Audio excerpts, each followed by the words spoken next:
आने वाली कल मकर संक्रांति की बहुत बहुत शुभकामनाएं आप सभी को।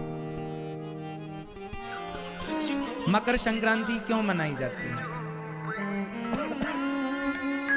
मकर संक्रांति से ही सूर्य भगवान उत्तरायण होते हैं, मकर राशि में प्रवेश करते हैं। मकर संक्रांति के दिन ही भीष्म पितामह ने अपने प्राणों का त्याग किया था, क्योंकि उस समय सूर्य दक्षिणायन थे ना। सूर्य उत्तरायण कब से होते हैं? मकर से।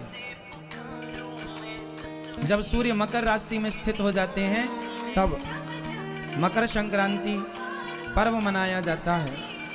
और इस दिन भीष्म पितामह ने अपने प्राणों को भगवान के चरणों में अपनी बुद्धि को समर्पित किए, पहला।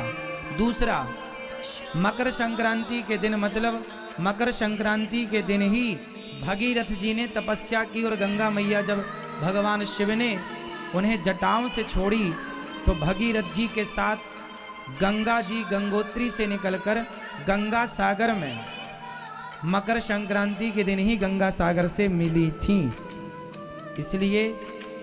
इसलिए बाकी तीर्थ बार बार गंगा सागर, आज का ये त्योहार मकर संक्रांति का, यह गंगा सागर स्नान करने का, कपिल भगवान के दर्शन करने का है। अब देखिए, अब इसे हमारे ऋषि मुनियों ने, हमारे बड़े बुजुर्गों ने इस पावन से त्योहार को एक साइंस से जोड़ रखा है। इस मकर में तिल से स्नान करने का, तिल के लड्डू खाने का विधान है। बताओ, मकर संक्रांति को तिल खाने का क्या साइंटिफिक रीजन है? क्या हमारे बड़े बुजुर्ग पागल थे? यदि पढ़े लिखे थे, समझदार थे, तो क्या मैसेज देना चाहा उन्होंने? बताइए बताइए, तिल की तासीर कैसी होती है? तिल का स्वभाव कैसा होता है? तिल बोलो, कैसी होती है तिल? गरम। सफेद तिल में, व्हाइट तिल में सबसे ज्यादा कैल्शियम होता है। ब्लैक तिल में भी होता है कैल्शियम, पर व्हाइट तिल में सबसे ज्यादा क्या होता है? कैल्शियम होता है। और तिल की तासीर कैसी होती है? गरम। और माघ का महीना चल रहा, मकर संक्रांति, ठंडा है, तो ठंडे मौसम में गरम तिल गुड़ के साथ खाने का विधान है। गुड़ भी गरम, तिल भी गरम, ताकि आप सर्दी से बचें और आपका शरीर स्वस्थ रहे। एक त्योहार से आपके स्वास्थ्य को साइंटिफिक जोड़ रखा है। हमारे हर त्योहार में कुछ ना कुछ खाने का विधान है, और सब कुछ ऐसे खाने का नहीं है, विशेष खाने का है। ऐसा नहीं है कि ऐसे ही हो गए ना। कारण तिल गरम होती है, और अक्सर आपने देखा होगा सर्दियों में सूर्य भगवान का दर्शन कम होता है, मतलब बॉडी में सूर्य भगवान की किरण कम पड़ती है, तो विटामिन डी और कैल्शियम की मात्रा हो जाती है शरीर में कम। सर्दी में सूर्य भगवान छिपे रहते हैं, कहीं कोहरा है, कहीं कुछ मौसम बदल रहा है, तो सूर्य भगवान का दर्शन कम होता है। कहीं कहीं तो सूर्य भगवान हफ्ते हफ्ते नहीं दर्शन हो पाते।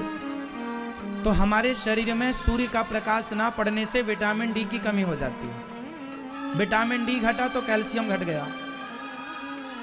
बोलो हाँ या ना? भाई, विटामिन डी घटा तो कैल्शियम घटा। इसलिए हमारे ऋषि मुनियों ने इस माघ के महीने में तिल खाने का विधान रखा कि आप तिल खाओ। तिल खाएंगे तो आपका कैल्शियम लेवल बढ़ेगा और आप स्वस्थ रहेंगे, और आपको सर्दी इत्यादि से तिल बचाएगी। आपका शरीर स्वस्थ रहेगा, शरीर की हड्डियों को भरपूर नमी प्राप्त हो जाएगी, कैल्शियम प्राप्त हो जाएगा। तिल का तेल भी होता है, जो तिल का तेल होता है वो हड्डी के लिए बहुत बहुत लाभदायक होता है। आप में से कोई मेडिकल साइंस जानता हो थोड़ा बहुत तो समझे। हड्डियों के लिए सबसे बेस्ट तेल कौन सा है? तिल का तेल। तिल के तेल की मालिश करने से हड्डियां स्ट्रांग होती हैं, मजबूत होती हैं। तो ये जो हम कह रहे हैं हजारों साल पहले से हमारे ऋषि मुनियों ने, ये मतलब कितने पढ़े लिखे थे ना हमारे ऋषि मुनि, कितना साइंटिफिक है ना हमारा सनातन धर्म। एक बात और है, बताओ मकर संक्रांति के दिन से क्या होता है? मकर संक्रांति के दिन से प्रकृति भी बदलती है, मौसम में बदलाव होता है। बताओ क्या बदलाव होता है?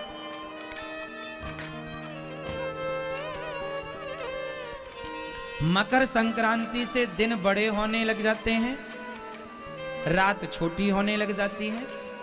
और एक चीज, मकर संक्रांति से सर्दी को हम लोग विदा कर रहे होते हैं। धीरे धीरे सर्दी अब कम होने लग जाएगी। आपने देखा मकर संक्रांति आते ही मौसम में बदलाव आप महसूस कर रहे हैं।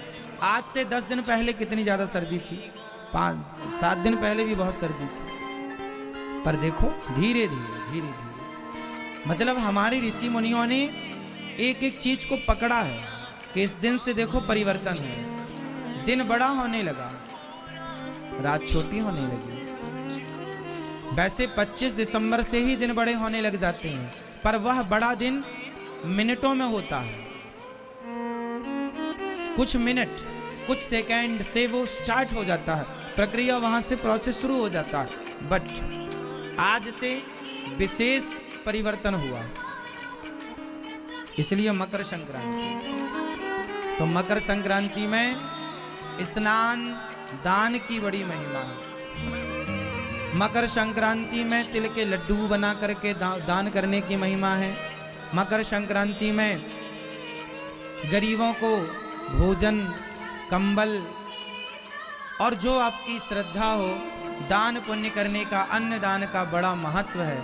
इसलिए मकर संक्रांति के दिन आपको जरूर अपने घर से कुछ ना कुछ धन धर्म के लिए निकालना चाहिए। ये परंपरा रही है हमारे सनातन धर्म की। और आपके आसपास की जो पवित्र नदियां हैं, उन नदियों में आपको मकर संक्रांति के दिन स्नान करना चाहिए। घर में स्नान करना, हम लोग जो घर में स्नान करते हैं वह पानी टंकी का होता है, पर जो नदी का बहता हुआ पानी होता है वह पानी ज़्यादा श्रेष्ठ होता है। उस पानी के शरीर के टच होने से हमारे शरीर में जो पावर शक्ति है, शरीर की जो इम्यूनिटी पावर है वह बढ़ती है। इसलिए पहले के लोग ज़्यादा जीते थे, क्योंकि वो नेचुरल प्रकृति का लाभ लेते थे। नदियों का स्नान, शुद्ध खान पान, ताजी हवा, ताजे फल, बिना दवाई कीटनाशक के फल मिलते थे जो नेचुरल होते थे, तो आदमी की आयु लंबी होती थी, स्वास्थ्य अनुकूल होता था। इसलिए आपको कहाँ नहाना चाहिए? आपके क्षेत्र में नदियाँ जो जीवित हैं, मतलब बह रही हैं, उन नदियों का आश्रय लेना चाहिए। गंगा, यमुना, सरयू, सरस्वती, कावेरी, गोदावरी तो फिर हैं ही, यमुना इत्यादि। पर आपके आसपास भी कोई नदी है तो आप वहाँ भी स्नान कर सकते हैं। तो नदी है, तालाब है, झील है, स्नान करने की बड़ी महिमा है। इसलिए ये मकर संक्रांति बहुत बड़ा पर्व है सनातन धर्म का। चलिए, ये रही आप सबको मकर संक्रांति की बहुत बहुत शुभकामनाएं। आप सभी का जीवन भक्ति और प्रेम से भरा रहे। आपके हृदय में मकर संक्रांति को लोग प्रयागराज जाते हैं, मकर संक्रांति को लोग वृंदावन आते हैं, यमुना जी का स्नान, अयोध्या जाते हैं, हरिद्वार, मतलब जिसके पास जो तीर्थ है, जिसके जो समीप है, वो वहाँ जाए। किसी ना किसी तीर्थ में आपका दिन गुजरना चाहिए मकर के दिन, मकर संक्रांति के दिन।